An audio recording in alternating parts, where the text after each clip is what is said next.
নিজেদের জমি, অথচ সেখানেই যেন পা ফেলতে বারণ। এমন ঘটনা আর্জেন্টিনার। ভয়াবহ বন্যার কারণে নিজের কৃষিজমিতেই প্রবেশ করতে পারছেন না দেশটির মধ্য বুয়েন্স আইরেস প্রদেশের কৃষকরা। আর এতেই সয়াবিন ও ভুট্টা উৎপাদনে ভাটা পড়েছে। আর আর্জেন্টিনা বিশ্বের অন্যতম শীর্ষ শস্য রপ্তানিকারক দেশ হওয়ায় চিন্তিত বিশ্বের বিভিন্ন দেশের আমদানিকারকরা।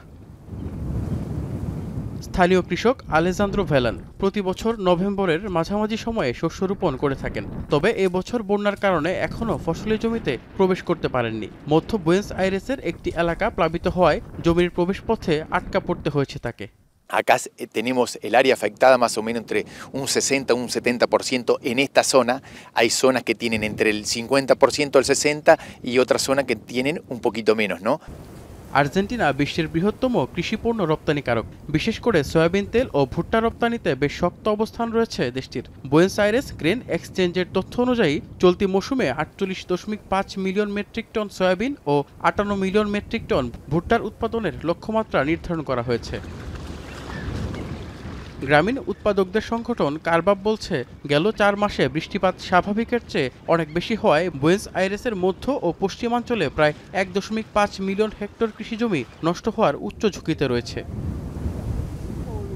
কৃষকদের আশঙ্কা, বিশাল জলাবদ্ধতায় ডুবে যাওয়া জমিগুলো পুরো মৌসুম জুড়ে অকেজো থাকতে পারে, আর এতে ব্যাপক ক্ষতির মুখোমুখি হতে হবে তাদের। En este momento estaríamos haciendo en lo que es ganadería, verdeos de verano, y lo que es agricultura estaríamos en plena siembra de soja, lo cual no está pasando por una cuestión de que grain এক্সচেঞ্জের সর্বশেষ প্রতিবেদন অনুসারে soybean রোপণ মাত্র 12.9% সম্পন্ন হয়েছে, যা গেল 5 বছরের তুলনায় 3.3%, যার একমাত্র কারণ বন্যা। এছাড়া আর্জেন্টিনার প্রধান কৃষি প্রদেশ বুয়েন্স আইরেসে ভুট্টা রোপণেও উল্লেখযোগ্য সময় লেগেছে বলে জানিয়েছে বেশ কয়েকটি কৃষি গবেষণা সংস্থা। ড্রেনেজ ব্যবস্থা ও গ্রামীণ রাস্তাঘাটে বছরের পর বছর বিনিয়োগ কম করায় এমন পরিস্থিতি সৃষ্টি হয়েছে বলে মনে করেন প্রদেশটির মধ্যাঞ্চলের কৃষকরা। Nosotros nos levantamos a la mañana y vemos este panorama y es una desolación porque ver campos inundados, totalmente productivos, nos da tristeza. এছাড়া সালাতো নদীর তীরবর্তী হওয়ায় এই অঞ্চলের বন্যা ঝুঁকি সবসময়ই প্রবল, যে কারণে ক্ষতির মাত্রাও অনেক গুণ বেশি। অভিজিৎ শান্ত, এখন বিশ্ব।